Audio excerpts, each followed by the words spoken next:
រដ្ឋមន្ត្រីក្រសួងធនធានទឹកនៅអូតូនិយមនិងឯកឧត្តមអភិបាលខេត្តបាត់ដំបងចោះត្រួតពិនិត្យទីតាំងគម្រោងអភិវឌ្ឍទំនប់ដូនត្រីដែលសាងសង់បាន 100% និងត្រៀមសម្ពោធដាក់ឲ្យប្រើប្រាស់ជាផ្លូវការក្នុងពេលឆាប់ៗខាងមុខនេះឯកឧត្តមថាវចេថារដ្ឋមន្ត្រីក្រសួងធនធានទឹកនៅអូតូនិយមនិងឯកឧត្តមសុកលូអភិបាលខេត្តបាត់ដំបងបានចោះត្រួតពិនិត្យទីតាំងគម្រោងអភិវឌ្ឍទំនប់ដូនត្រីដែលសម្រេចបាន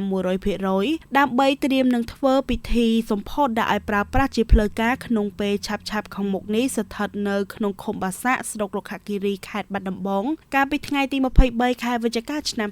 2025បើយោងតាមរបាយការណ៍ក្រសួងធនធានទឹកនៅអូតូនិយមបានបង្ហាញថាគម្រោងអភិវឌ្ឍទំនប់ដូនត្រីស្ថិតនៅក្នុងស្រុករុក្ខាគិរីខេត្តបាត់ដំបងដែលទទួលហិរញ្ញប្បទានសម្បទានពីសាធារណរដ្ឋកូរ៉េដោយប្រើរយៈពេលសាងសង់90ខែចាប់ផ្ដើមក្នុងខែមិថុនានាឆ្នាំ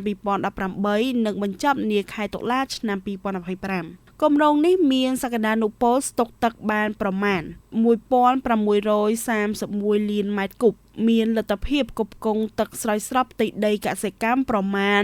33,000 ហិកតាក្នុងរដូវវស្សានិងប្រមាណ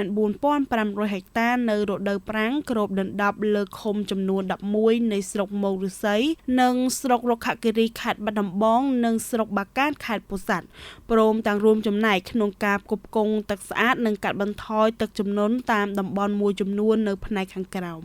ឯកឧត្តមសុកលូអភិបាលខេត្តក្នុងនាមជាអាជ្ញាធរនិងប្រជាពលរដ្ឋក្នុងខេត្តបាត់ដំបងបានសម្ដែងសេចក្តីត្រេកអរសប្បាយរីករាយនិងសូមថ្លែងអំណរគុណដល់រាជរដ្ឋាភិបាលដែលបានសាងសង់ទំនប់ដូនត្រីនេះឡើងដែលមានសមិទ្ធផលថ្មីមួយសម្រាប់បម្រើផលប្រយោជន៍ក្នុងខេត្តបាត់ដំបងពិសេសកសិករនឹងទទួលប្រភពទឹកស្រោចស្រពលើដំណាំផ្សេងៗតាមបណ្ដោយឃុំទាំងនោះ